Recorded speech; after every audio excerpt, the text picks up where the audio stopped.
La chaleur contribue pour notre santé aussi. C'est pour cela qu'il mérite que nous l'élèvons. Que Dieu vous voie. C'est le moment où nous voulons entendre et écouter la parole de Dieu. Comme nous l'avons adoré, je sais qu'il est content. C'est pour cela que lui aussi en retour il veut nous parler. Il veut nous communiquer sa pensée.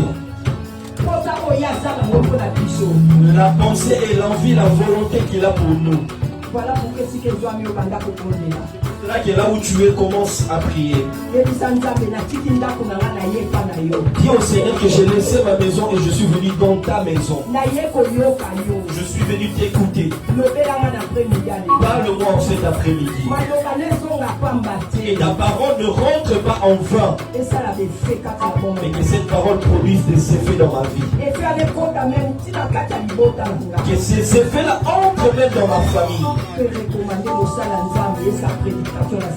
Et tu recommandes les serviteurs de Dieu et la prédication entre les mains de Dieu. Nous prions dans le nom de Jésus.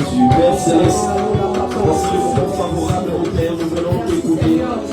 Seigneur, la Dieu dit tout passera, mais ta parole ne passera pas. Père Céleste, je prie que nous venons t'écouter au Père. La parole soit prêchée au Père dans toute sa puissance. Car la Bible nous dit que l'évangile est Dieu pour sa j'ai épousé au Père. Prêchez dans toute sa gloire. Et dans tout au Père, la profondeur de sa richesse. Et que ton serviteur soit connu par toi. Et que tu puisses l'inspirer, inspirer par ton esprit, que soit comparé de ta part.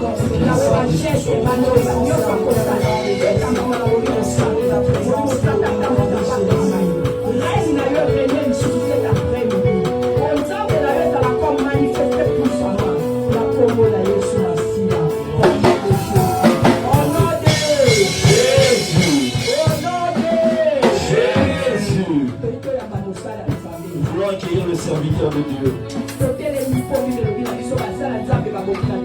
Et nous levons car la Bible nous dit que les serviteurs des hommes de Dieu méritent un double honneur. Lorsque j'appelle notre papa, notre pasteur, la porte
je sais aussi que la chaleur, c'est bon pour la santé. Mais bien aimé, vous savez, le corps généralement génère ce qu'on appelle des toxines. Et les toxines, c'est du poison et qui se trouve dans nos corps. Tout ce que nous mangeons. Amen. Il y a une partie qui constitue en fait un bien pour la vitalité du corps, mais il y a une partie de ce que nous consommons, c'est des microbes dans nos corps. Et lorsque nous transpirons, Dieu a fait que la peau puisse avoir des pores. Ce sont des petits trous là où sort la sueur. Et quand la sueur sort, cette sueur dégage les toxines. Et c'est comme ça qu'on se libère parfois de certaines maladies. Est-ce que vous êtes avec moi? Donc Dieu, c'est lui qui a fait que par moment, il peut y avoir la chaleur, par moment, il peut y avoir aussi la fraîcheur. Voilà pourquoi Dieu a fait qu'il y ait des saisons. Et Dieu a fait ça pour le bien de l'homme. C'est pourquoi, malgré la chaleur, acceptez ça. Amen. Nous allons passer ces moments dans cette chaleur. Mais si vous faites attention à ces dieux-là, vous pouvez oublier cette chaleur. Est-ce que vous êtes avec moi? Amen. Je parlerai de sa bonté.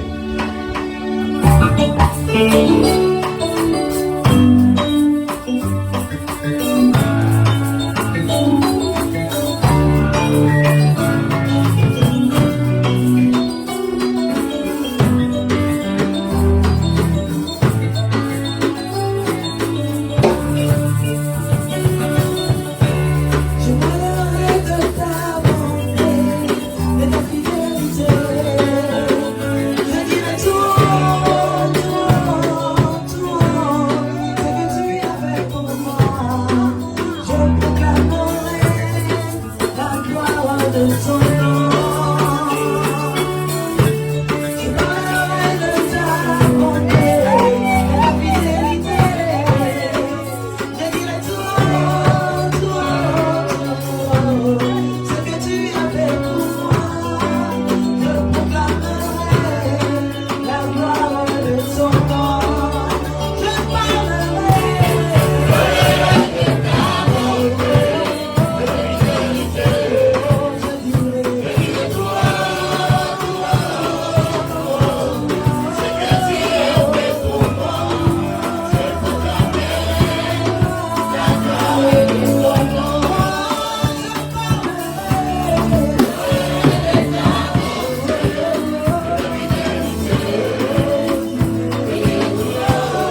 Pendant que nous sommes debout, nous allons lire les Écritures. Amen. Amen. Amen. Et nous serons dans 1 Corinthiens chapitre 2. Nous allons lire du verset 1er jusqu'au verset 8. Merci équipe d'adoration. Vous avez été fantastiques. Même avec l'effectif réduit. Mais le Saint-Esprit qui agit en vous est tellement puissant. Amen. Est-ce qu'on peut acclamer pour l'équipe d'adoration? Moi, j'aime féliciter ceux qui font le travail pour Dieu. Amen. Amen. Amen. Parce que, mes bien-aimés, si nous n'avons pas eu l'occasion de servir Dieu de notre vivant, nous n'avons rien fait. Parce que dans le royaume, il y a des récompenses qui nous attendent. Ce sont des couronnes. Aujourd'hui, nous avons des récompenses qui sont terrestres, mais il y a aussi des récompenses qui sont célestes. Nous allons les avoir là-bas au ciel. Amen. Et cela, c'est pour ceux qui servent le Seigneur. Tel que vous êtes là, c'est pour amasser des couronnes. Amen. Amen. Amen, papa. Nous allons lire. J'aimerais que chacun de nous vraiment lise 1 Corinthiens, chapitre 2, du verset 1er jusqu'au verset 8. Yes, papa. C'est un peu long, mais non, c'est un exercice. Yes, papa. Amen. Amen. Amen. Amen. Non, il y a trop de ventilateurs pour moi. Donner à connecter là-bas. Ah, il y en a aussi, je crois, juste là au fond. C'est une bonne chose. De sorte qu'on puisse avoir quand même de la fraîcheur. Amen. Amen. On va bijou sur les mis déjà. Ouais, bijou, c'est déjà KO. On vient déjà pour nous. Le sommet commence déjà à se porter. Bien, nous allons lire 1 Corinthiens chapitre 2, du verset 1er au verset 8. Lisons tous dans le nom de Jésus. Allons-y. Pour moi, frère, lorsque je suis allé chez vous, ce n'est pas avec une supériorité de langage ou de sagesse que je suis allé vous annoncer les témoignages de Dieu. Car je n'ai pas eu la pensée de savoir parmi vous autre chose que Jésus-Christ et Jésus-Christ crucifié. Moi-même, j'étais auprès de vous dans un état de faiblesse, de crainte et de grand tremblement. Et ma parole et ma prédication ne reposaient pas sur les discours persuasifs de la sagesse, mais sur une démonstration d'esprit et de puissance, afin que votre foi fût fondée non sur la sagesse des hommes, mais sur la puissance de Dieu. Cependant, c'est une sagesse que nous prêchons parmi les parfaits, sagesse qui n'est pas de ce siècle, ni le chef de ces siècles qui vont être anéantis. Nous prêchons la sagesse de Dieu, mystérieuse et cachée, que Dieu avant les siècles avait destinée pour notre gloire. 8. Sagesse qu'aucun des chefs de ces siècles n'a connue, car s'il l'eussent connue, il n'aurait pas crucifié le Seigneur des gloires. C'est la parole du Seigneur. Amen. Prions. Seigneur, nous te donnons toute la gloire, l'honneur et la magnificence. J'aime te glorifier, honorer ton Saint-Nom. Et j'honore aussi ta présence dans ces lieux. Parce que Dieu, selon ta parole, tu es avec nous. Tu l'as dit que si 2 ou 3 s'assemblent pour toi, tu es parmi eux. Seigneur, merci pour ta présence. Et merci que toi, tu commences à faire ton travail en tant que Dieu, au milieu de ton peuple, Seigneur. Pendant que je serai en train de prêcher, par ma foi au Dieu, je crois que toi, tu vas commencer à résoudre les problèmes le besoin de tes enfants. Parce que tu n'es pas seulement Dieu, mais tu es aussi pourvoyeur. Tu pourvois à tous nos besoins. Laisse que la bouche soit mienne, mais que ce qui sort de la bouche soit tienne, ô Père. Et que cela soit pour le bien de ton peuple. Dans le nom de Jésus, et nous disons Amen. Amen. Veuillez vous asseoir. Amen. Amen. Amen, papa. Je bénis le Seigneur pour le Dieu Tout-Puissant qui nous a donné le souffle de vie, le mouvement et l'être. Je remercie le prophète qui est donné tout cas à mon Père, là où il est. Je sais que le Seigneur est avec lui. Amen. Et je bénis vous tous, ministres de Dieu, anciens diacres, responsables à tout niveau, et même vous les fidèles. Fidèles parce que vous êtes fidèles à une personne qui est Dieu. Amen, papa. Voilà pourquoi vous êtes là. Amen. Est-ce que vous pouvez vous acclamer pour vous-même? Voilà. Vous êtes fantastique. Amen. Merci, Père. Dans l'assemblée, nous avons la présence de la sœur Gracia qui vient de l'Angleterre dans notre église de Londres. Est-ce que Gracia peut s'élever? Voilà. C'est notre petite Gracia. Hein? You speak English. But you speak French too, isn't it? Alright. So we are very pleased to see you among your sister and your brother in CCM Paris. May God bless you, and I know that we will be blessed this afternoon. May God bless you indeed. Amen. Amen. Voilà. Mes bien-aimés, le dimanche passé, il y avait un culte fantastique de la jeunesse. Amen. Bien qu'il n'y a pas trop de jeunes aujourd'hui, mais j'aimerais vraiment, en tant que pasteur de l'église, remercier tous les jeunes pour le travail que vous faites pour le Seigneur. Amen. Est-ce qu'on peut acclamer pour tous les jeunes de cette église?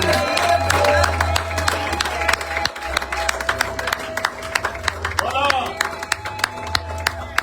Et nous acclamons aussi l'ancienne Prisca qui est là.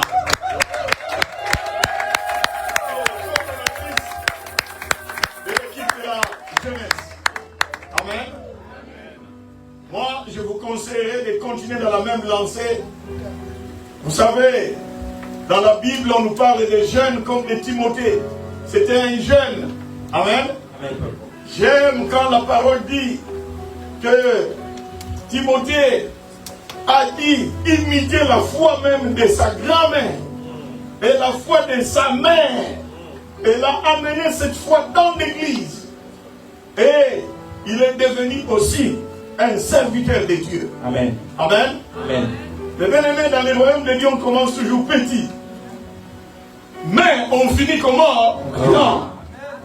C'est pourquoi moi je crois que vous tous qui êtes là, même si c'est petit que vous commencez, mais vous finirez grand. Amen. Non, je dis que vous finirez grand. Amen. Oh, je dis encore que vous finirez grand. Amen. Pas seulement sur le plan spirituel, mais dans tous les domaines. Amen, papa. Parce que le Dieu que nous servons, il est le Dieu qui a un œil sur tous les domaines de la vie. Amen, papa. Amen. Amen. Mes bien-aimés, aujourd'hui, je sais que nous sommes dans l'année des récompenses. Mais aujourd'hui, je vais vous parler d'un thème autre que la récompense. Amen. Mais aussi, si nous comprenons ce thème, cela nous rapportera aussi des récompenses. Amen. Est-ce que vous êtes avec moi? Amen. Voilà pourquoi le thème, je l'ai tiré dans le verset 7. Je vais juste lire le verset 7. Et c'est l'apôtre Paul qui parle, qui s'adresse à l'église de Corinthe. Il dit, nous prêchons la sagesse de Dieu. Et il définit cette sagesse. Sagesse comment? Mystérieuse et cachée. Que Dieu, avant les siècles, avant les siècles, avait destiné pour notre gloire. Écoutez, si vous comprenez déjà le verset 7, ça va vous aider dans beaucoup de choses. Amen. L'apôtre Paul, nous savons qu'il était un apôtre authentique de Dieu. C'est Dieu qui l'a appelé. Vous connaissez les circonstances où Dieu l'a appelé.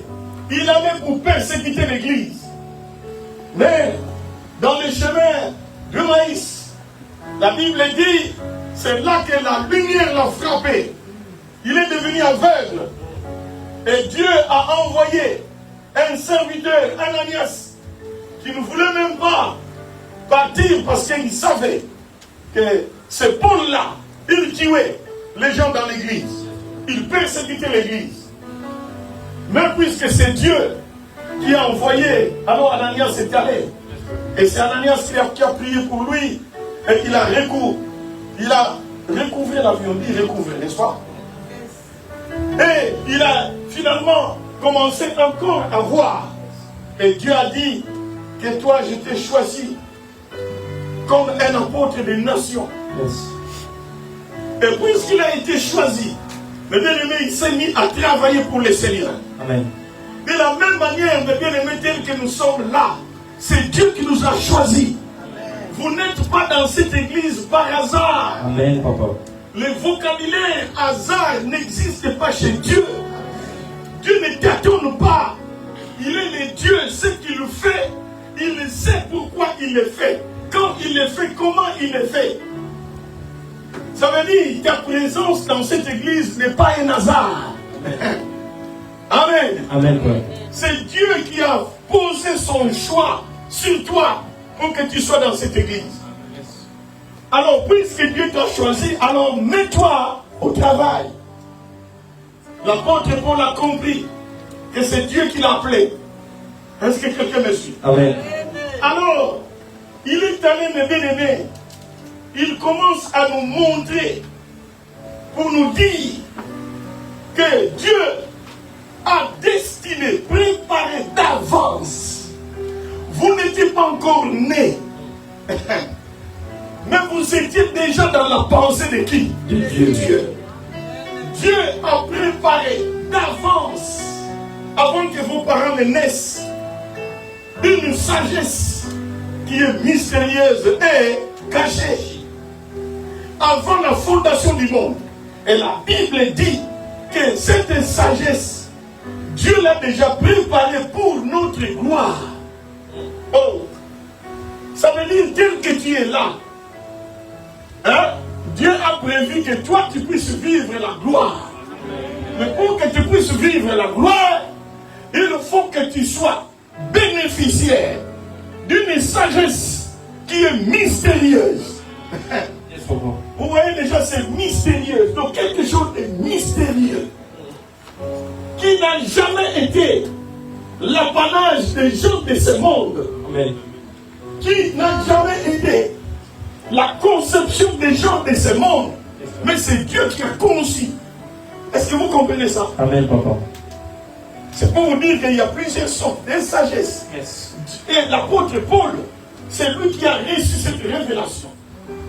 Alors, mes bien-aimés, écoutez, vous pouvez être chrétien, mais si vous n'avez pas cette sagesse, vous ne pouvez pas vivre la gloire authentique de Dieu. Amen.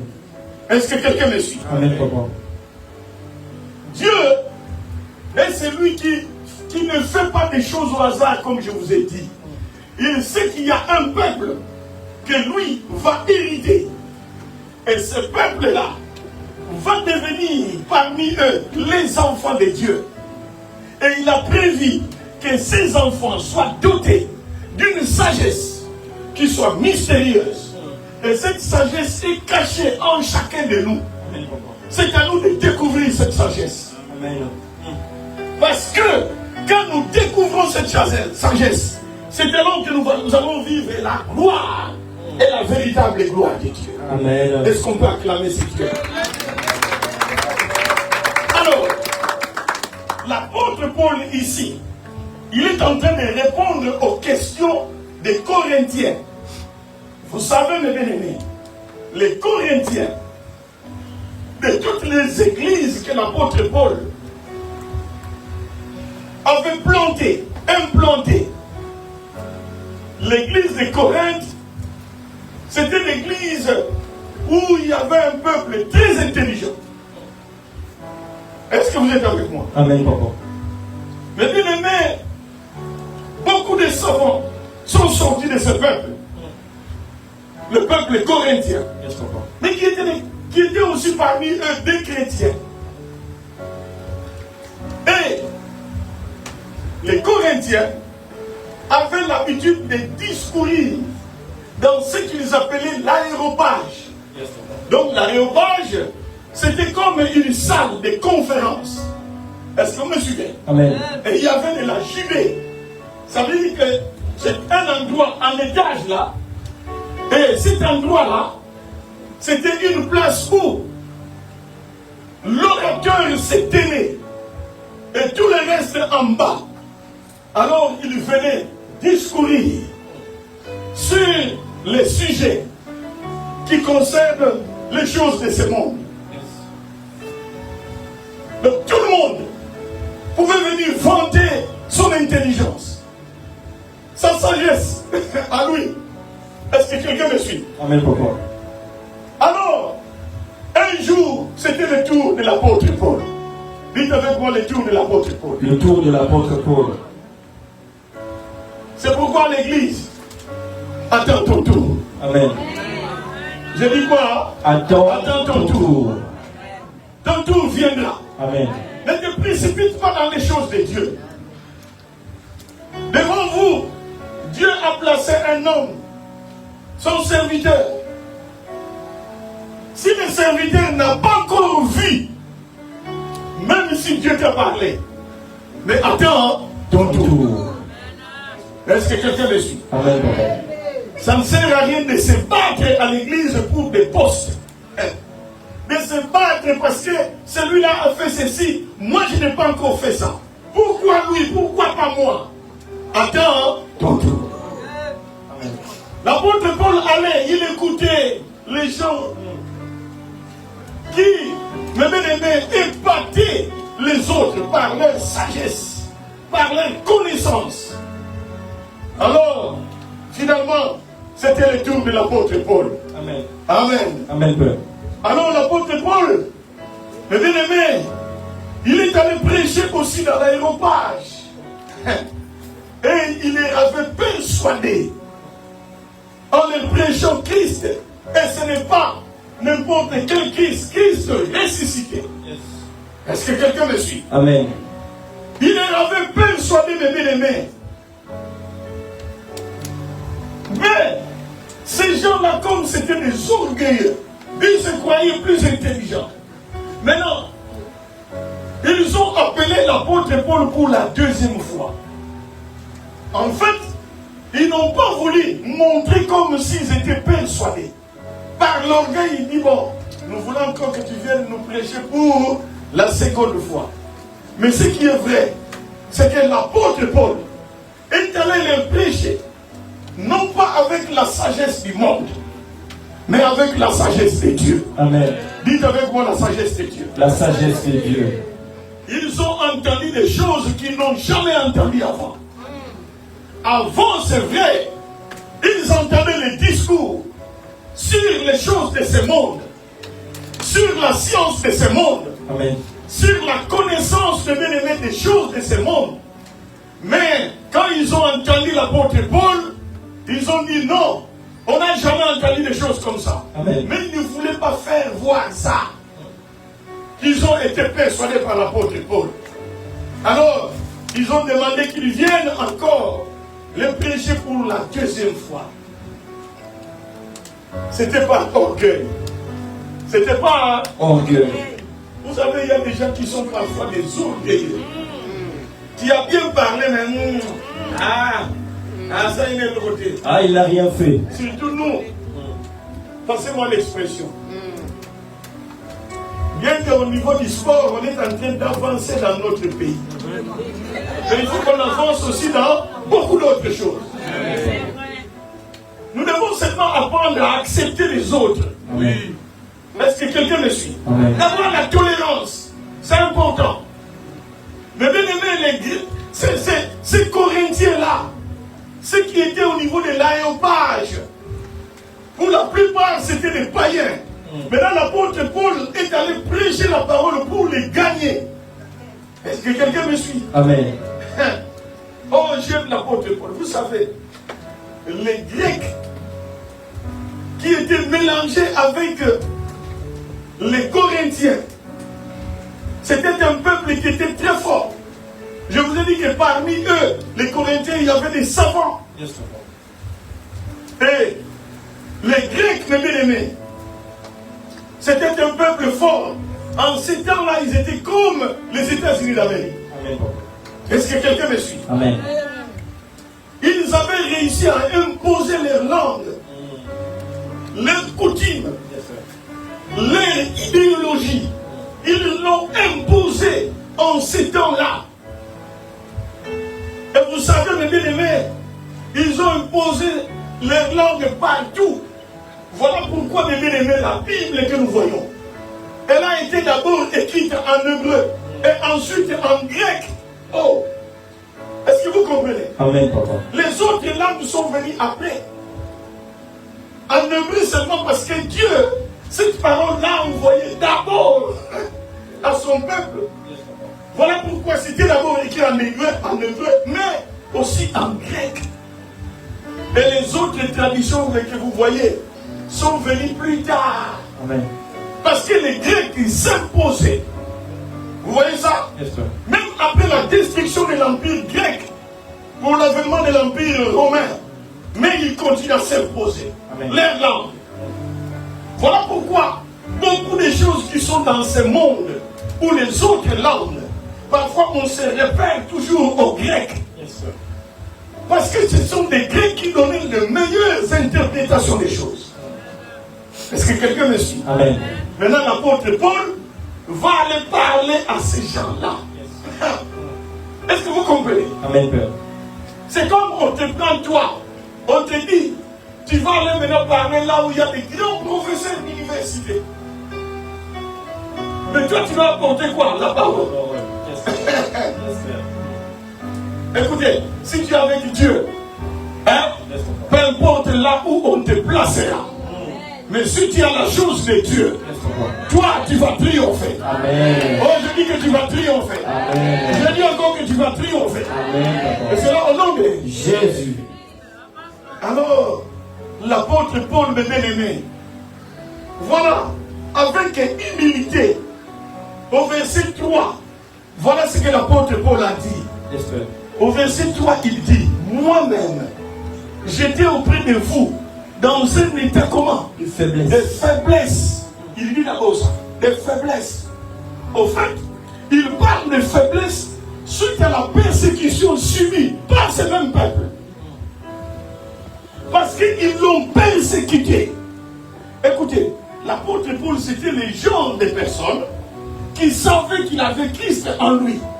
Il savait qu'il avait la mission de Dieu. Il savait qu'il marchait avec Dieu. Amen. Écoutez mes bien-aimés.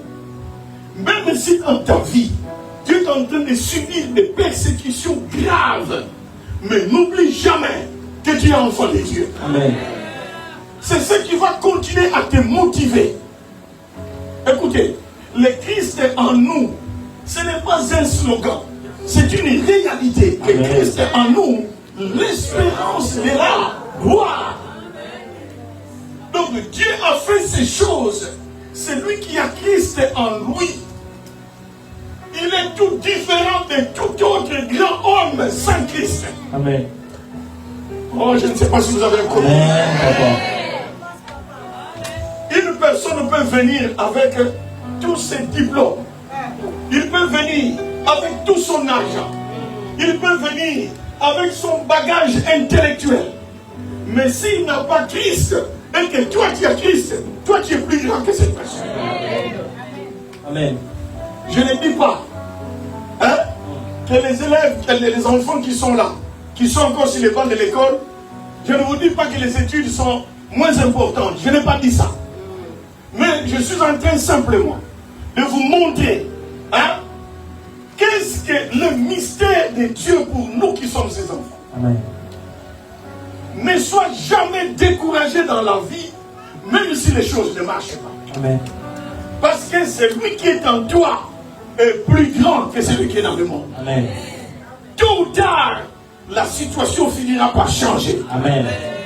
Et puis, je le déclare que ça changera. Amen. En ma qualité d'apôtre, je déclare que ça changera. Amen. Ta situation d'aujourd'hui n'est que éphémère. Amen, papa.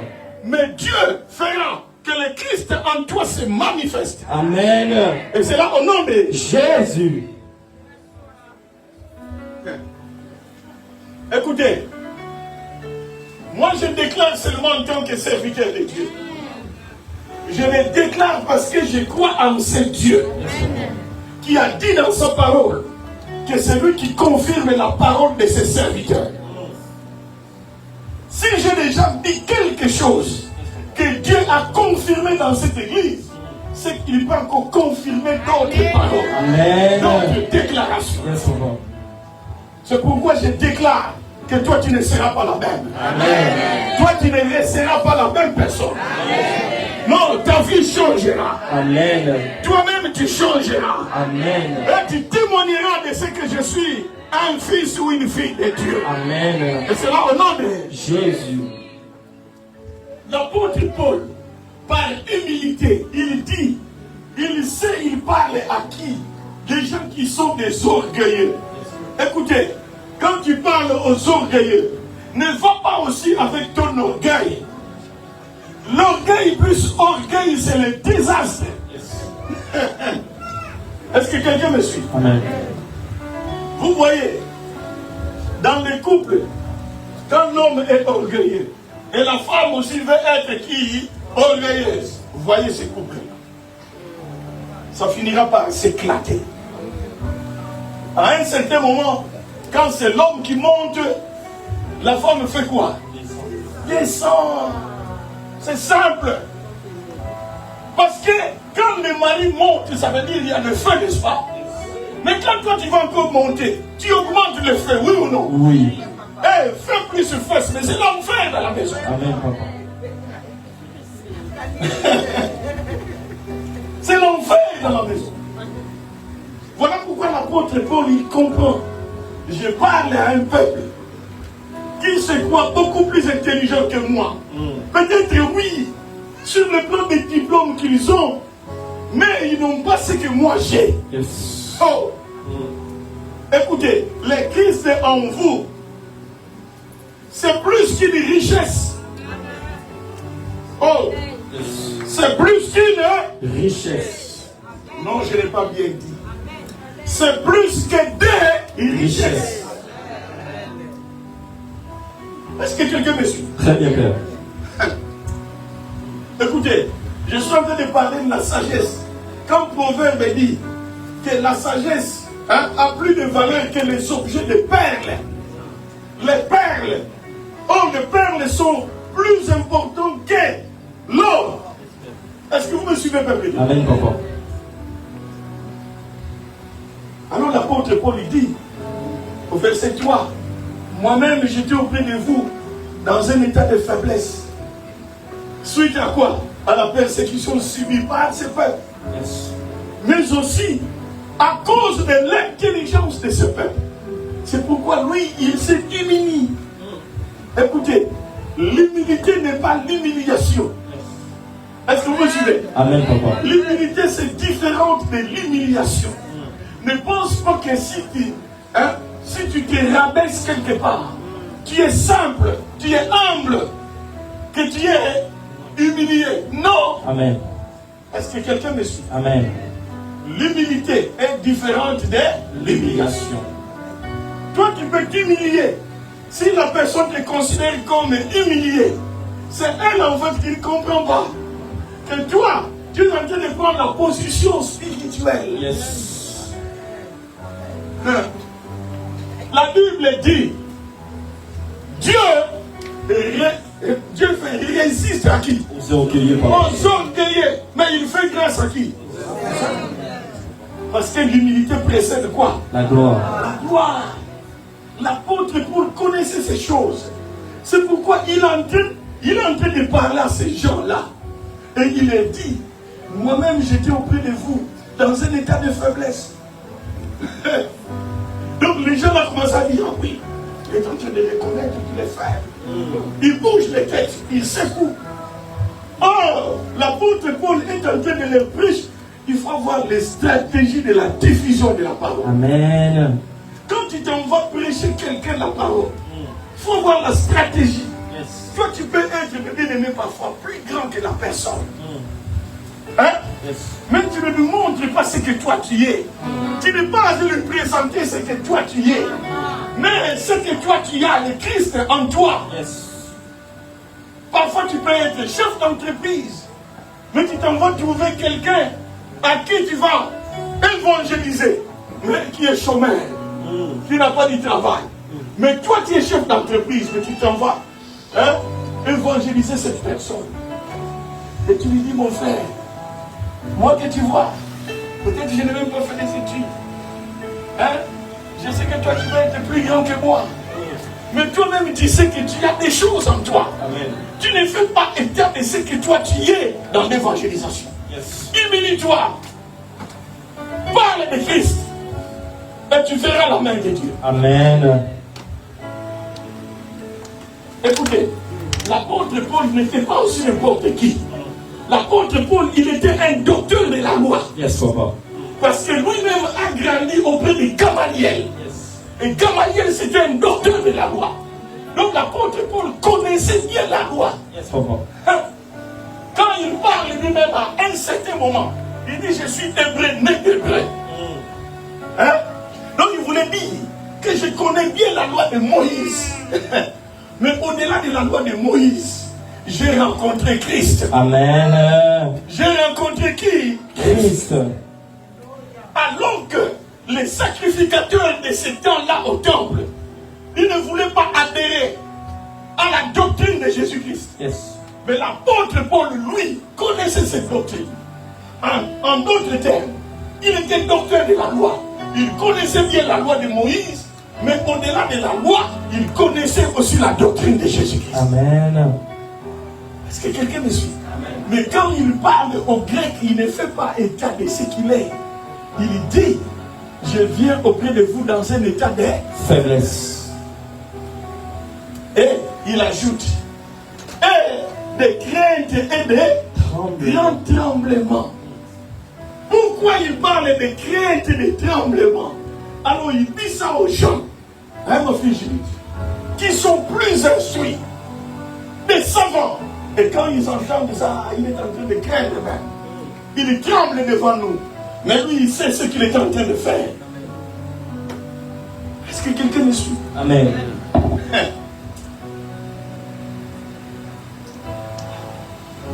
Pasteur, la mission de la faible et tout. Et notre pasteur, on dirait qu'il est vraiment faible. Beaucoup faible. Le pasteur, parfois, il entend les gens qui l'injurient, mais il ne fait rien. Moi, j'entends. Moi, je connais. Moi, je sais. Mais à l'église, je suis comme un père.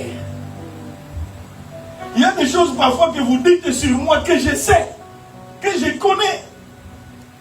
Souvenez-vous que je ne suis pas seulement un pasteur, mais j'ai aussi la grâce prophétique. Amen. Il y a des choses que Dieu me...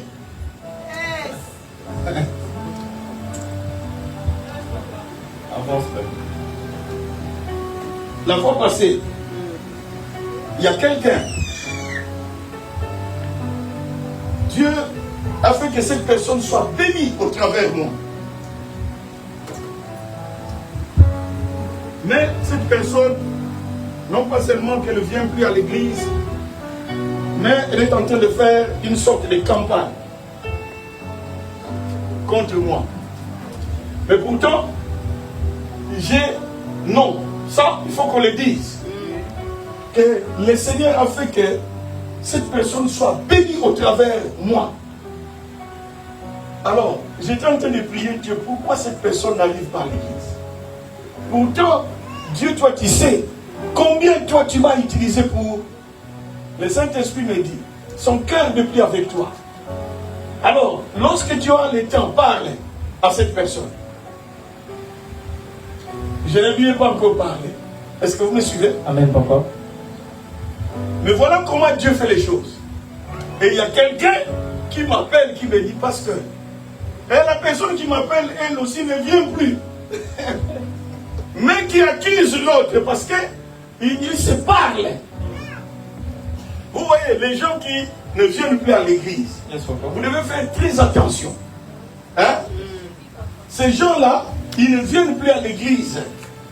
En réalité, l'église les a beaucoup aidés, ils sont partis. Mais quand ils se parlent, et parfois toi tu es encore à l'église, tu vas faire attention. Ils ne te diront jamais le bien de l'église. C'est la manière d'agir des diables. Il va tout faire pour te décourager. Les bons côtés des choses, parfois les gens ne les disent pas. Nous avons été à l'église, il y avait une belle prédication. Non, ce n'est pas ça. Tu n'as pas vu cette soeur-là, comment elle était habillée. Tu n'as pas vu ce frère-là, comment il était habillé. D'ailleurs, Kadelo les a démodés. Mais ses cheveux, sa coupe est démodée, mais elle continue de porter cette coupe-là. Des choses futiles, c'est ça. Ce qui passe de prime abord. Mais la parole qui est prêchée, les gens s'en foutent. Je vous ai déjà dit, une fois, je vois quelqu'un qui vient à l'église. J'ai rendez-vous avec la personne. Alors, je regarde, je vois l'anneau. Le Saint-Esprit m'ouvre les yeux et me dit, sœur, tu vois cet anneau, quand tu étais à tel endroit, tu n'avais plus l'anneau entre tes doigts. Ne fais plus ce que tu as fait. Mais une femme mariée. Mais comment je vis ça? C'est par l'esprit. Mais maintenant, il y a des choses comme ça. Je ne peux pas dire ça à son mari. Si je dis ça à son mari, c'est le divorce consommé, oui ou non? Oui, papa. Mais le pasteur gère beaucoup de dossiers parfois que vous ignorez. Et ce couple-là est toujours bien. Est-ce que quelqu'un me suit? Yes, papa. Faites gaffe. Dieu est celui qui peut révéler des choses cachées. Nous parlons d'une sagesse mystérieuse et comment? Et cachée. Cachée. Hein? Amen. Amen, papa. Je vais aller petit à petit avec ces messages. Hein? Yes, papa. Je vais vous donner juste quelques définitions, peut-être 2 ou 3. On va prier et la semaine prochaine, je clôture. Donc l'apôtre Paul, Église, je vous l'ai dit pour que vous puissiez le savoir. Parfois vous êtes 2, vous parlez. L'homme de Dieu n'est pas là. Mais nous avons la grâce d'être une église prophétique. Yes, papa. Mon père, c'est un prophète tout fait. Moi, je ne suis pas prophète. Mais je ne sais pas comment Dieu a fait que je voie quand même certaines choses. Que j'entende quand même certaines choses. Est-ce que quelqu'un me suit? Yes, papa. C'est pourquoi j'ai besoin que vous puissiez développer la sagesse mystérieuse et cachée. Si réellement vous arrivez au niveau de cette sagesse, vous verrez que vous n'aurez même pas le temps de parler du mal de quelqu'un. Hein? Vous le verrez réellement comme quelque chose de dégoûtant. Hein? Kotunga. Médiser, c'est-à-dire parler en mal de quelqu'un. Ah, voilà. Hein? La zizanie. Non, ça ne peut pas être ton partage. La sagesse mystérieuse est cachée. Quand on atteint ce niveau de cette sagesse, non. Tu ne peux plus être comme tu es là. Et Dieu a voulu. En fait, Dieu, c'est celui qui sonde les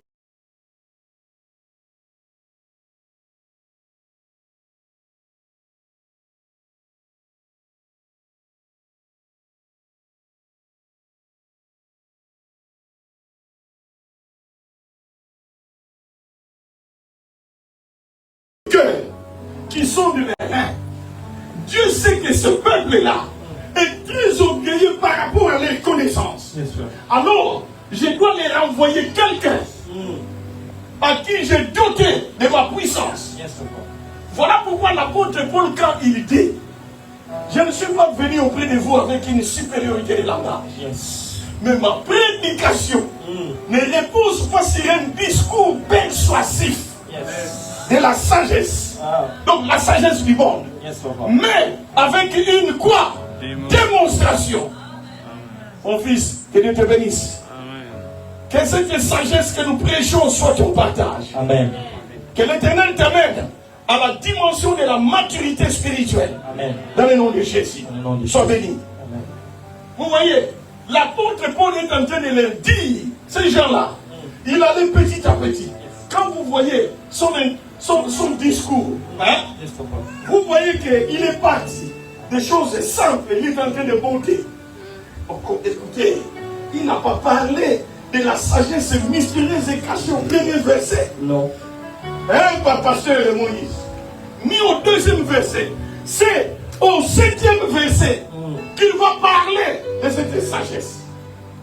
Mais, écoutez, au verset 4, il dit, ma parole et ma prédication ne reposaient pas sur un discours persuasif de la sagesse.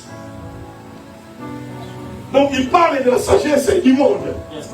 Je n'utilise pas la sagesse de ce monde dans mon discours, dans ce qui sort de ma bouche. Amen. Hein? Yes. Mais ma prédication repose sur une démonstration L'esprit d'esprit et de puissance. et de puissance. Yes, sir.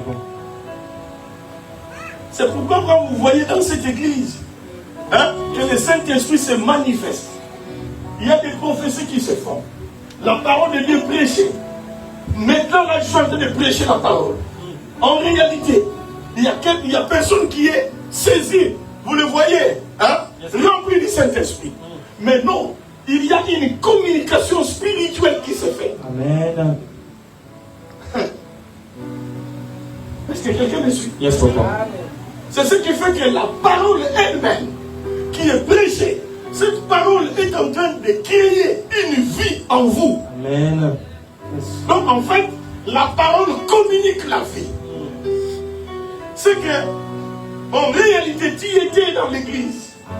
Tu n'as pas été saisi par le Saint-Esprit visiblement. Mais non, tu sais que ce que tu as reçu comme parole, non, non, non. Et finalement, ça bouscule ta vie toi-même. Tu commences à se dire, non, je ne peux plus me comporter comme je me comporte. Amen. Non, il faut que les choses changent dans ma vie. Amen. Non, la façon de voir ce Dieu-là doit changer. Amen. Et la personne met parfois sa vie en question. Sagesse mystérieuse et Caché. la prédication de l'apôtre Paul, c'était la démonstration d'esprit et de puissance. Est-ce que quelqu'un me suit? Amen. Ne vous en faites pas. Certaines décisions que vous prenez par rapport à Dieu, c'est à cause justement de cette sagesse. Parce que cette sagesse commence petit à petit Yes, sir. en nous. Est-ce que quelqu'un me suit? Yes, sir. Écoutez, parfois vous allez vous rendre compte. Hein, c'est chemin. Tu te promènes généralement avec une sœur. Hein? Et cette sœur-là, quand vous sortez, vous allez parfois à des endroits. En réalité, toi, tu ne peux pas aller à ces endroits-là. Mais quand tu commences à écouter la parole comme ça, tu commences à te rendre compte que l'ami avec qui je suis, avec qui nous allons à cet endroit-là, je me rends compte que ça, ce n'est plus mon niveau. Tu commences à te retirer. Hein? Tu ne te retires pas parce que toi, tu le fais, mais parce que la sagesse mystérieuse et cachée commence à agir en toi. Amen. Est-ce que quelqu'un me suit? Yes, sir. Ça vient de Dieu. Dieu l'a préparé avant que vous ne puissiez naître. Alors vous pensez vraiment que cette sagesse ne doit rien faire dans votre vie? Dieu, dans sa grandeur, a préparé cette sagesse, il n'a pas encore créé l'homme. Mais il avait déjà prévu que l'homme que j'ai créé, cet homme-là, pour sa gloire, doit avoir une sagesse qui est mystérieuse. En fait, il y a mystique. C'est une chose qui est Donc, ce qui est mystique, en fait, c'est un mystère que tu ne peux pas comprendre si on ne te l'explique pas. Amen, papa. Tout ce qui est mystère doit être révélé.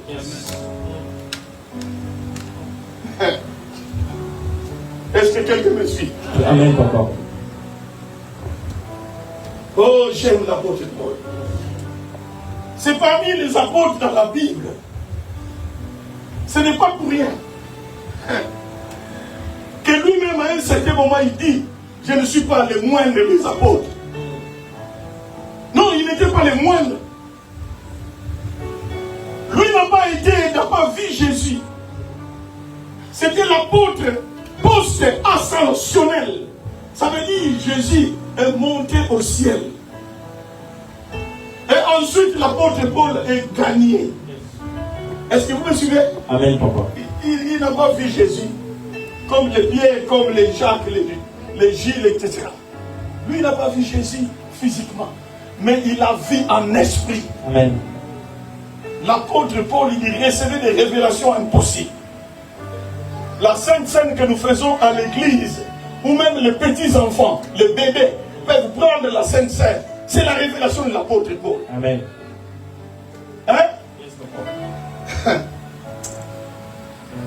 Pendant que je n'entre pas dans la religion, pendant que les autres croient toujours que pour avoir la Sainte Seine, il faut d'abord être baptisé. Mais l'apôtre Paul nous vient avec la révélation pure. Est-ce qu'on peut acclamer la parole? On peut acclamer la parole.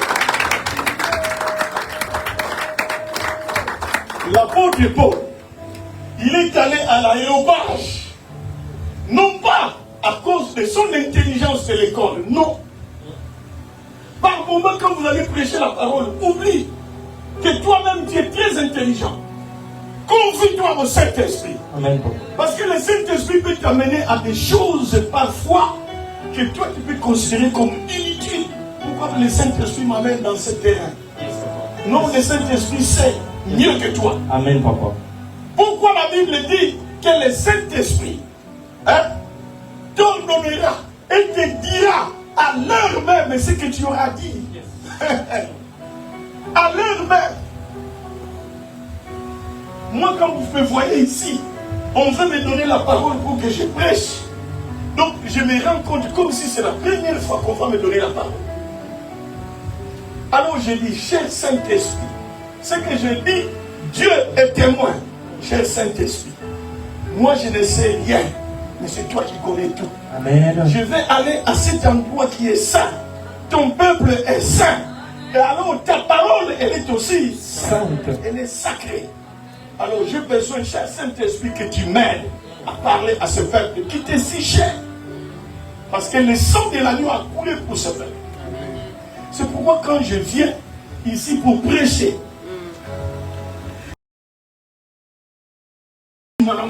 j'aimerais même que mes intestins puissent sortir.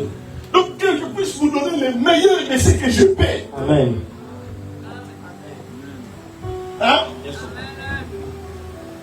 Et j'aime que ce soit le Saint-Esprit qui me conduise. Amen. Non, pas mon intelligence. Non, non, non. Nous allons voir ça ici. Parce que l'intelligence humaine est, c'est la Bible qui le dit, enfle. C'est-à-dire l'intelligence humaine est orgueilleuse. Écoutez, je ne suis pas contre ceux qui ont étudié. D'accord? Mais remarquez, généralement les gens qui ont étudié, beaucoup, si vous ne faites pas attention, parce que c'est toi qui diriges le peuple de Dieu. Mais parfois vous dites, mais moi, je ne suis pas n'importe qui, attention. Moi, je n'ai pas votre niveau là. Mais toi, tu diriges le peuple. Tu as un département, mais parfois tu tiens un langage. Vous n'êtes pas de mon niveau. Vous savez, moi, quelles études j'ai fait. L'intelligence humaine. Si tu tiens compte toujours de ce que toi tu as étudié, Tu peux devenir orgueilleuse sans le savoir. Amen. Laisse que Christ te conduise. Amen. À l'église, même quand tu vois un enfant, cet enfant-là, le sang de l'agneau a coulé pour cet enfant aussi bien que pour toi. Amen. Alors le respect doit être réciproque. Yes.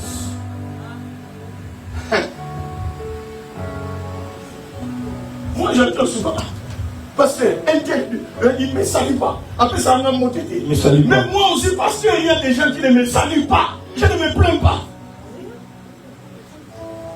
Parfois, vous me voyez, moi, pasteur, mais je viens saluer les gens. Bon, pour vous aussi, faites ça.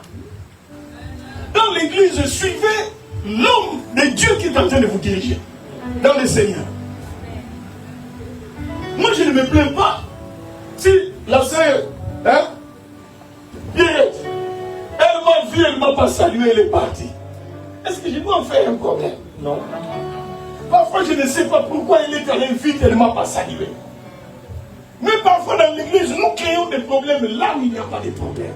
Écoute, tu ne dois pas t'attendre à ce que tout le monde puisse te saluer. Ça n'arrivera jamais. L'essentiel, tu as été à l'église, tu as écouté la parole. Amen. Bénis l'Éternel pour ce que tu as reçu. Amen. La soeur qui ne t'a pas salué, ça peut faire l'objet d'une prière. Papa, je ne sais pas. Moi, j'aime être en bon terme avec tout le monde. Mais un tel, on s'est dit bonjour, mais il ne m'a pas salué. Papa, aide-moi, aide la soeur. C'est ça, prions les uns pour Les autres. Mais ne commence pas à l'ancienne prise qu'a prêché de la justice, notre propre justice, que nous mettons en première position à la place de la justice de qui? De Dieu. Nous aimons être nous-mêmes des juges.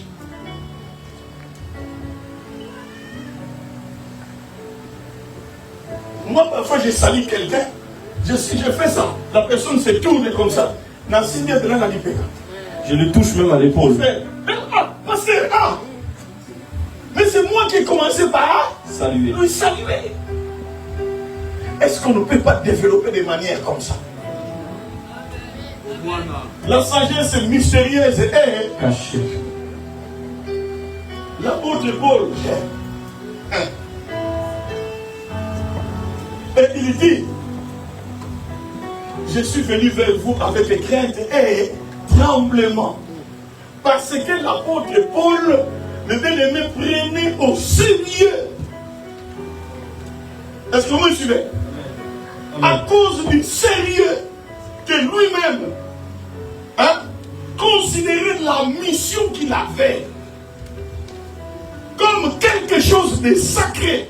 Écoutez, j'ai une mission qui est tellement sacrée. Alors quand je m'en vais, c'est avec crainte et tremblement. En réalité, les gens pensaient qu'il disait ça d'eux, que moi, c'est avec crainte et tremblement par rapport à vous. Non, c'était par rapport à qui? À Dieu qui lui a donné la mission. Il donne la valeur à la mission que Dieu lui a donnée. Voilà pourquoi il disait, je viens auprès de vous avec crainte et tremblement. Parfois, le langage de Dieu, c'est compliqué. Tu parles à quelqu'un, la personne a l'appréhension, n'est-ce pas? Que, oh, ce monsieur-là, il n'est rien par rapport à moi. Oh, moi, je suis en train de vanter qui? Mon Dieu. Et toi, tu veux te donner la gloire. Hein? Alors que, en réalité, c'est à Dieu que je donne cette gloire-là. Est-ce que quelqu'un me suit? Donc, bref, ces gens-là, ils savent de l'intelligence, c'est vrai. Beaucoup de diplômes, c'est vrai. Des savants, c'est vrai. Des chefs d'entreprise, quand ils commencent un sujet, il n'a pas besoin d'un stylo. Tout coule parce qu'il a ça au-dedans de lui. Gloire à Dieu, parce que c'est Dieu qui donne aussi l'intelligence. Vrai ou faux? Mais attention, beaucoup de gens ont de l'intelligence. Mais cette intelligence-là entre dans le cadre de la sagesse humaine. Mais il faut que, suivez, la foi d'un chrétien ne repose pas sur la sagesse humaine. ni sur l'intelligence en fait que tu as. Est-ce que quelqu'un me suit? Et l'apôtre Paul l'a dit. Au verset 5, il a dit, afin que votre foi fût fondée, non sur la sagesse des hommes. Est-ce que vous voyez ça? Amen. Afin que, au verset 5, votre foi fût fondée, non sur la sagesse des hommes, mais sur la puissance de qui? De Dieu.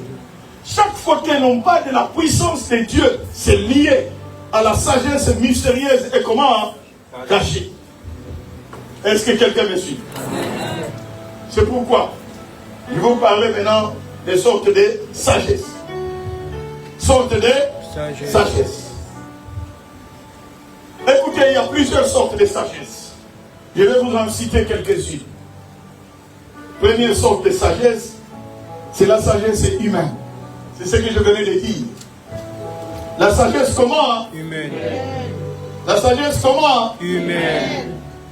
C'est quoi la sagesse humaine? C'est la sagesse des hommes qui est liée aux coutumes et traditions. C'est la sagesse des hommes qui est une sagesse humaine. Parce que le mot humain, il y a des hommes. Est-ce que vous êtes avec moi? Ou encore la sagesse liée à la connaissance de ce monde, donc la connaissance des sciences de ce monde.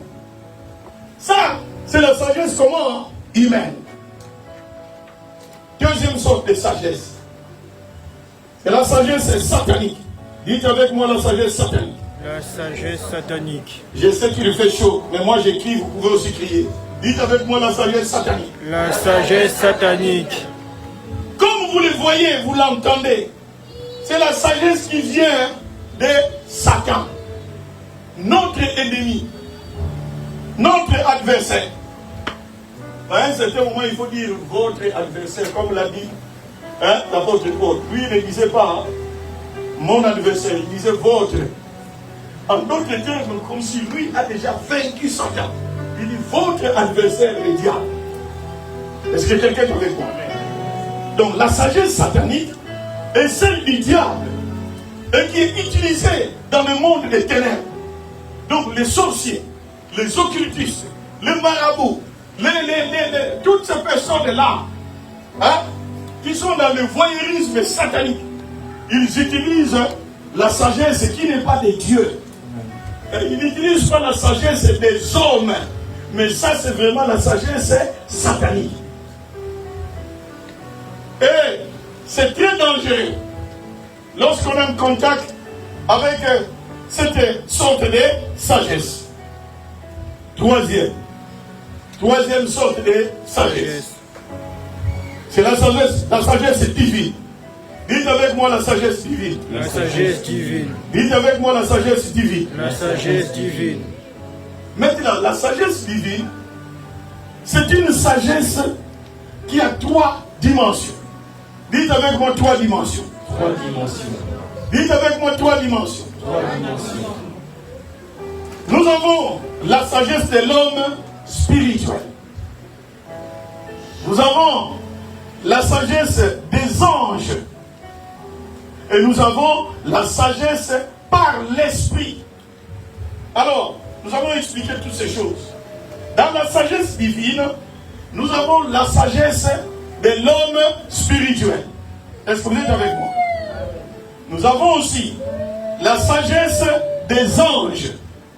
Et nous avons aussi la sagesse par l'esprit. Est-ce que vous êtes avec moi? Amen. Alors, qu'est-ce qu'on appelle la sagesse de l'homme spirituel? La sagesse de l'homme spirituel est celle que Dieu donne à quelqu'un après avoir reçu Jésus-Christ comme Seigneur et Sauveur personnel.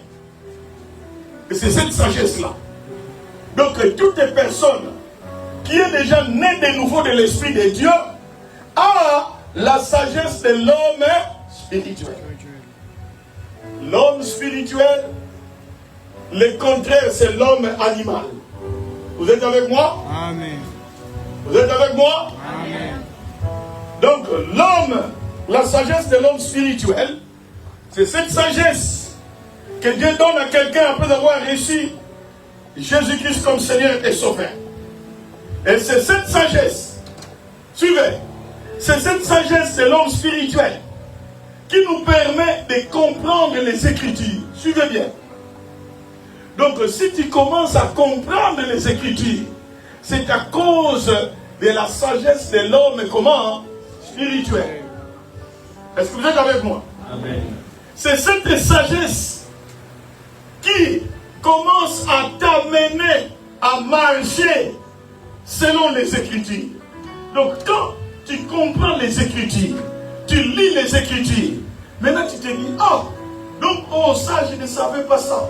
Tu commences à marcher selon ces Écritures. Est-ce que vous êtes avec moi? Amen. Et c'est ça, la sagesse de l'homme spirituel. En d'autres termes, c'est la sagesse élémentaire du démarrage de la vie chrétienne. Est-ce que vous êtes avec moi? Amen. C'est la sagesse comment? Élémentaire. Qui te permet de démarrer, de commencer à démarrer dans la vie chrétienne. C'est ça. Cette sagesse de l'homme spirituel. Maintenant, si quelqu'un, mes bien-aimés, trouve que ce que nous faisons à l'église est inutile, c'est que cette personne n'a pas encore cette sagesse élémentaire. Cette sagesse de l'homme spirituel. Donc dans l'église, mes bien-aimés, si nous prêchons la parole, tout ce que nous faisons à l'église, si toi, tu te rends compte que tout ce que nous faisons est inutile, ça veut dire simplement que tu n'as pas encore la sagesse de l'homme spirituel. En d'autres termes, tu n'as pas encore accepté Jésus comme Seigneur et Sauveur. Tu dois commencer par là. Bien que tu viennes à l'église, parce que nous tous nous savons que si nous venons à l'église, parce que c'est la volonté de Dieu, oui ou non? Oui. Maintenant, si toi, tu trouves que venir à l'église c'est inutile, c'est qu'il y a encore un problème au niveau de ta conversion. C'est que tu n'es pas encore converti.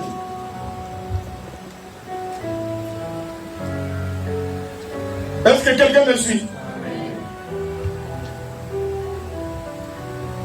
Deuxième,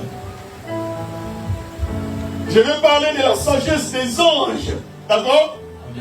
Alors, la sagesse des anges, comme vous l'entendez, c'est une sagesse que Dieu a donnée aux anges. D'accord? Amen. Mais cette sagesse, c'est pour les anges. Mais Dieu peut faire qu'un ange vienne te communiquer sa sagesse. Mais récit de qui? De Dieu. Pour que ça t'aide quelque part. Amen. Donc, par moment, est-ce que vous êtes avec moi? Amen. Par moment, nous ne travaillons pas avec notre propre sagesse. Mais Dieu a voulu que l'homme travaille avec la sagesse de qui? De l'ange. Est-ce que quelqu'un me suit? Amen. C'est pourquoi vous remarquez dans la Bible, il y a l'ange qui vient, mais qui apporte un message. Mais ce message, c'est la sagesse de l'ange. La sagesse des anges, parce que Dieu utilise cet ange pour résoudre un problème de l'homme. Est-ce que quelqu'un me suit? Amen. Donc là, ce n'est pas la sagesse de l'homme spirituel qui agit. Ce n'est pas la sagesse humaine qui agit. Ce n'est pas la sagesse satanique qui agit. Mais c'est la sagesse divine par les anges. Est-ce que vous êtes avec moi? Amen. Ça doit faire l'objet de tout un message. Mais aujourd'hui, je parle plus de la sagesse comment? Mystérieuse. Et c'est la définition que je vais vous donner. Donc, troisième sorte de sagesse parmi la sagesse divine, c'est la sagesse par l'esprit. Maintenant, la sagesse par l'esprit, c'est ce que le semeur, la Bible et le semeur appellent la vraie sagesse. Donc la sagesse par l'esprit ou la vraie sagesse. Et c'est ça, la sagesse mystérieuse et cachée dans le cœur de l'homme, afin que l'homme lui-même la découvre. Donc toi, tu dois faire la découverte. De quoi? De ta sagesse. Sagesse comment? Mystérieuse. Et cette sagesse est cachée. Amen. C'est Dieu qui a voulu que la sagesse soit comment? Cachée. Une sagesse mystérieuse et une sagesse qui est comment? Cachée. Est-ce que quelqu'un me suit? Amen. C'est de cette sagesse que nous sommes en train de parler. Cette sagesse se manifeste, suivez, à celui qui a grandi dans la foi. Ah, est-ce que quelqu'un a compris quelque chose? Amen. Cette sagesse se manifeste à qui? À celui À celui qui a grandi dans la foi. Amen. Ce n'est pas la sagesse de bébé spirituel. Non. Est-ce que vous êtes avec moi? Amen. Tout le monde peut avoir la sagesse de l'homme spirituel. Mais ce n'est pas tout le monde qui a la sagesse mystérieuse et cachée. Amen. Que le semeur appelle la vraie sagesse. Que la Bible appelle encore la sagesse par l'esprit. Donc lorsqu'on dit déjà la sagesse par l'esprit, ça veut dire que cette personne-là est connectée par l'esprit de Dieu. En d'autres termes, toutes les actions qu'il pose trouvent sa source à l'esprit de qui? De Dieu. Est-ce que vous voyez ça? Amen. Donc pour toi, non, ce ne sont plus les discours de ce monde qui comptent. Les gens peuvent parler dans ce monde, mais toi tu puises ta sagesse par l'esprit. L'esprit de Dieu. Amen. Amen. C'est ça, la sagesse mystérieuse et comment? Caché. Nous avons besoin de cette sagesse. Cette sagesse mystérieuse et cachée, c'est une sagesse pour les personnes qui ont atteint la maturité spirituelle. Donc comprenez que si quelqu'un atteint la maturité spirituelle, c'est vrai. Ceux qui ont déjà en fait expérimenté cela, autrefois, tu voulais bien entendre des commérages, mais parfois aujourd'hui tu n'as plus besoin de ça. Non, ça te fait mal aux oreilles. Critiquer les gens, ce n'est plus toi. Injurier les gens, ce n'est plus toi. Voler, ce n'est plus toi. Dénigrer les gens, non, ce n'est plus toi. Parce que tu as atteint la maturité comment? Spirituel. Amen. Je suis en train de vous prêcher ces choses pour que l'Église monte de niveau. Est-ce que vous me suivez, peuple de Dieu? Amen. Si nous tous qui recevons les mêmes enseignements, les mêmes prédications, nous essayons de nous élever au niveau de la parole, parce que la parole ne s'abaissera pas à notre niveau, mais c'est nous qui devons nous élever au niveau de quoi? De la parole de Dieu. De toute façon, la parole de Dieu n'est pas pour tout le monde. La parole de Dieu est pour ceux qui la croient. Voilà pourquoi on prêche la parole, mais il y a d'autres personnes qui s'en foutent. Parce que la parole n'est pas pour eux. Ou pour elles, comme je parlais des personnes. Est-ce que vous êtes avec moi? Amen. Ne vous en faites pas, je vais terminer à donner cette définition et nous allons continuer plus tard. Ça veut dire que tu dois développer ta maturité spirituelle. C'est ton travail à toi. La sagesse, elle est mystérieuse, mais aussi comment? Cachée. C'est Dieu qui l'a cachée. Maintenant, toi, au travers l'effort que tu fais, un travail, mes bien-aimés, de la maturité spirituelle, ta maturité spirituelle, qui t'amènera à découvrir la sagesse comment mystérieuse et comment Caché. Est-ce que vous êtes avec moi? Amen. Merci. Ah.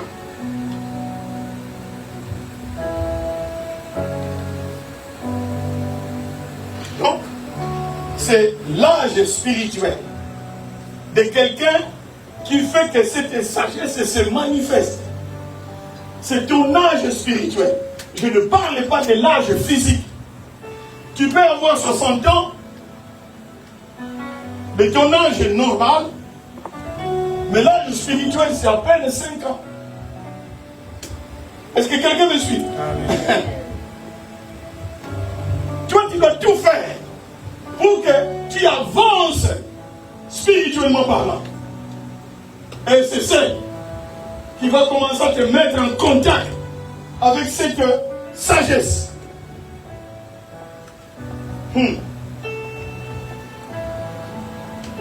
La sagesse mystérieuse est plus importante dans la vie d'une personne bien-aimée. Parce qu'elle est plus importante que le trône. Je dis bien, elle est plus importante que quoi? Le trône. Que le trône. Je vais donner l'exemple de Salomon et je m'arrête là. Écoutez, Salomon est arrivé au trône. Il est le roi en remplacement de son père. Suivez. C'est Dieu qui a voulu que Salomon soit roi. Vrai ou faux? Vrai. Il a dit à son père David, c'est lui qui va te remplacer. C'est ton fils. Et son nom c'est qui? Salomon. Hein? Et Salomon devient roi. Il est au trône, oui ou non? Oui. Mais Salomon a compris que je suis au trône. Mais je me rends compte que ce peuple-là, pour diriger ce peuple, j'ai encore besoin de quoi? Pourtant, il était déjà au trône. Il était déjà au trône, oui ou non? Oui. Il est au trône, mais il lui manque quoi? La sagesse. Alors, entre le trône et la sagesse, qu'est-ce qui est plus important? La sagesse. Est-ce que vous comprenez quelque chose? Amen. Écoutez, tout ce que vous avez n'est rien sans La sagesse. moi. Je suis apôtre du Seigneur, c'est un titre. C'est titre d'apôtre. Sans la sagesse mystérieuse, je ne suis Rien. Amen. Qui que vous soyez à l'église, pasteur, diacre, évangéliste, docteur, hein? Vous êtes évangéliste, vous êtes prophète, tout ça c'est bien. Mais sans la sagesse, vous êtes rien. Amen. C'est pourquoi, mes bien-aimés, ne donne pas trop de valeur à ce que toi tu as ou à ce que tu es. Parce que ça peut t'amener dans la logique de l'orgueil, tout court, tout simplement. Parce que tout ce que toi tu sais, hein, sans la sagesse mystérieuse, c'est rien. Je ne dis pas que c'est rien, hein, que ce n'est pas important. Mais c'est rien par rapport à la sagesse. C'est pourquoi il est au trône. Oh, le trône c'est au-dessus de tout le monde, oui ou non? Oui. Roi d'Israël. Mais heureusement que lui-même Salomon a compris. Écoutez, son père lui a dit que c'est toi qui dois régner dans tout Israël. Hein? Son père lui dit, continue à observer les Écritures. Continue à être fidèle à ton Dieu là. Donc son père David, si vous lisez, vous verrez, David a donné des conseils. En fait, les conseils qu'il donnait à son fils, c'est pour l'amener à découvrir la sagesse mystérieuse et Caché. parce que c'est caché. C'est à toi de la découvrir. Voilà pourquoi lui-même a dit non. Dieu, j'ai besoin de cette sagesse. Amen. Je ne saurais pas diriger ce peuple. Je les trône. Tout le monde peut avoir peur de moi parce que je suis roi. Mais devant toi, Dieu, je ne suis rien. Amen. Oh, j'ai besoin que vous puissiez comprendre cette dimension-là. Hein? Généralement dans le monde, nous aimons des grades. Nous aimons, mais qu'on puisse nous faire des éloges. Ça, c'est l'homme. Mais à un certain moment, même celui qui a triché aux examens d'État, il a triché, il sait que je suis entré. Il a triché, il est réussi. Et il se donne la gloire. Moi, j'ai réussi. Lui-même, il sait au-dedans de lui. J'ai réussi, mais pas la tricherie. Donc, cette gloire-là que tu te donnes est inutile. Devant ton Dieu, tu sais que j'ai triché. Est-ce que vous voyez ça? Amen. C'est pourquoi, peuple de Dieu, développons la sagesse mystérieuse et cachée. Je n'ai pas terminé, mais vous commencez déjà à comprendre que cette sagesse, ce n'est pas pour n'importe qui. Je vais encore lire juste ce que l'apôtre Paul a dit. Et nous allons continuer la semaine prochaine. Écoutez, l'apôtre Paul a dit lui-même. Parce que nous ne fabriquons pas les Écritures. Nous expliquons les Écritures. D'accord? Qu'est-ce que l'apôtre Paul dit? Au verset 6. Est-ce que le frère Dieu, tu peux me lire? Bon, vous voyez qu'en français, moi, nous comprenons pas comment il est passé. 1 Corinthiens chapitre 2, le verset 6. La Bible déclare: cependant, c'est une sagesse que nous prêchons parmi le parfait. Sagesse qui n'est pas de ce siècle, ni de chef de ce siècle. Ni de chef de ce siècle. Donc cette sagesse, elle n'est pas de ce monde. Est-ce que vous me suivez? Amen. Ni des chefs de ce siècle. Donc tout chef, peu importe l'importance que les gens te donnent, ou que tu te donnes, mais non. Tu as encore besoin de la sagesse comment? Mystérieuse et cachée. Parce que cette sagesse n'est pas de ce monde. Ça vient de Dieu. Même les chefs de ce monde n'ont pas cette sagesse. Alors, la première partie, elle commence. Le verset 6. Cependant, c'est une sagesse que nous prêchons parmi le parfait. Ah, allez-toi là-bas. Une sagesse que nous prêchons parmi qui? Les parfaits. Ah! Donc cette sagesse n'est pas pour n'importe qui. Cette sagesse c'est pour qui? Les parfaits. Les parfaits. Oh! Alors que dans la Bible, il n'y a que Dieu qui est comment? Parfait. Parfait.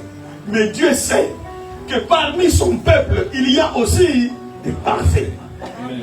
Amen. Est-ce que toi, tu peux te dire que tu es parfait? That's the question. Hein? Est-ce que toi, tu peux te dire que tu es parfait? Parce que cette sagesse-là, on ne la prêche pas à n'importe qui, mais aux personnes qui sont comment? Parfaites. Maintenant, l'apôtre Paul se trouve dans l'aéropage et il prêche à ces chefs de ce siècle. Parce que la Bible dit que cette sagesse n'est pas dans ce monde, même pas dans les chefs de ce siècle. Mais Dieu a voulu que l'apôtre Paul commence à prêcher cette sagesse-là à ces personnes-là qui se donnaient beaucoup trop de crédit, d'importance. Voilà pourquoi Dieu va amener son fils, l'apôtre Paul, à aller prêcher chez les Grecs, à l'aéropage, où il y avait les grands savants. Vous pensez, mes bien-aimés, que c'était facile? Ils ont entendu Paul les premiers jours. Ils ont dit qu'il revienne encore.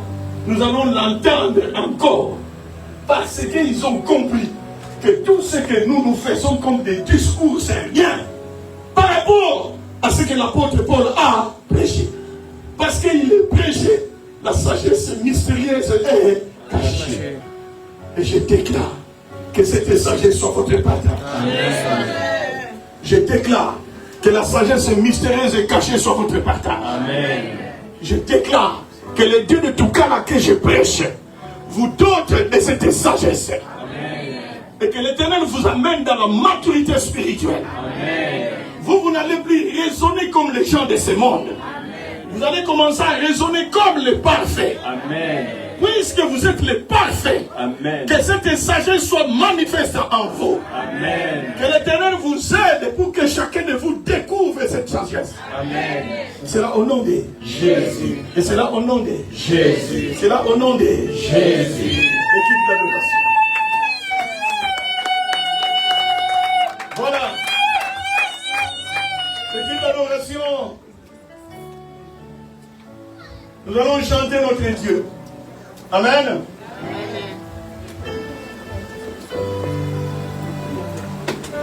Cette sagesse existe, mes bien-aimés. Dieu l'a rendu disponible pour nous. Regardez vos places, on va prier. On va prendre 2-3 minutes la prière. Nous voulons vivre cette sagesse.